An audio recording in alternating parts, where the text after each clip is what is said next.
استنجے کے بعد بھی بیچ میں پیشاب کے قطرے آتے ہیں، اپنی طرف سے احتیاط کریں، باقی انڈر ویئر رکھیں، ہر نماز کے لیے نیا وضو کریں۔ میں ایک عالم ہوں، اولاد نرینہ کے لیے کوئی اچھا سورۃ یوسف پڑھ کے دعا کریں۔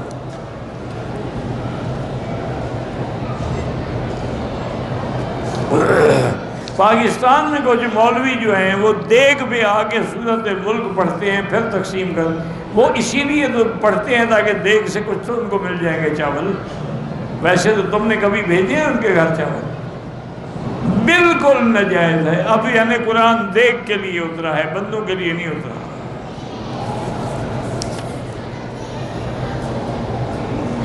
استخارہ ایک دن 7 دن تک کرتے ہیں، اسی میں فیصلہ ہو جائے گا انشاءاللہ۔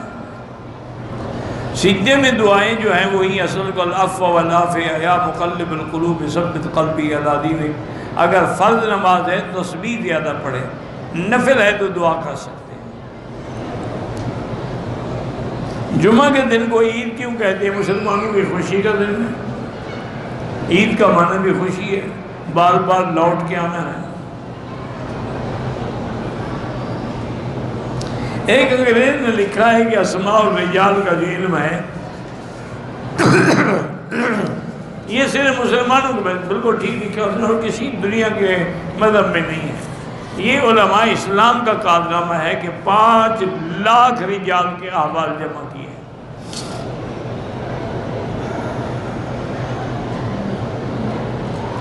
آباد امام صاحب کی آ رہی ہو تو وہاں نماز پڑھ سکتے ہیں، تو اپنے ملک میں ٹیلی ویژن کھول لیں تو آواز وہاں بھی آ جائے گی، پھر وہاں بھی پڑھا کریں۔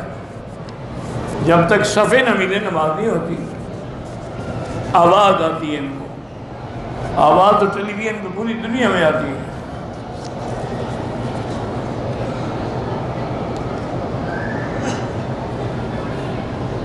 میں چھٹی دے کے گھر گیا، پاکستان سے احرام باندھ کے آنے نہ دیا، باہر مجبور سے تو کوئی دم نہیں۔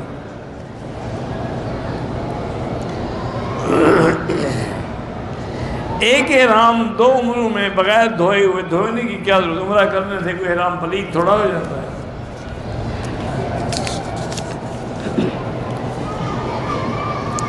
حج کے لیے آتے ہیں تقریباً 10 سے 12 دن مکے میں، 10 سے 12 دن مدینے میں، یہ مسافر ہیں، نماز قصر ہوگی۔